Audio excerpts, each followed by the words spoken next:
ئەم شەهیدە سەربەرزانەمان لە هەر گروپێکی ئیسلامی بوو بن ئەویان بە ژیان و مردنی خۆیان ڕوون کردەوە کە ئومەتی مسلمان شتێکە و بەعس و پارتی و یەکێتی و پارتە وردەڵەکانی تر شتێکی تر هەر لایەنێکیان کۆمەڵێکی خاوەن دید و سیمای یەک جودا و دوورن ئەگەر لەبەر ئەم دید و تێگەیشتن و دینداریەیان نەبوایە وەکو هەندێک لە سەرانی ئیسلامی سیاسی ئێستانیانەوە بڵێن بۆچی ئەو شەهیدە سەربەرزانە نەدەبوونە پارتی وێچێتی خۆ لەناو ئەو دوو حیزبەدا تەنانەت لە ڕیزی حیزبی شوعیشە کەس مەنعی نوێژ و ڕۆژەکەی لێ نەدەکردن کەوابوو ئەو سەرقاف لە خواویستانەمانەیان زانی کە ئینتیمای نوێژگەر و ڕۆژۆوان شتێکی مسلمانە نەک بۆ پارتی و بۆ کۆمەڵی جاهیل ئەم سەربەرزانەمان کە نوێژ خوێنی جاش و بەعسی و پارتی وێچێتیانە بینی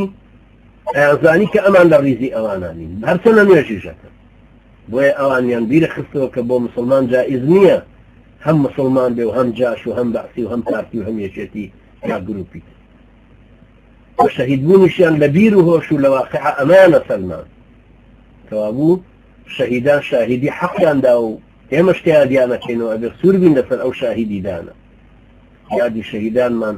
ئەمەشمان دێنێتەوە یاد و زیاتر لامانی ڕۆژ نەکات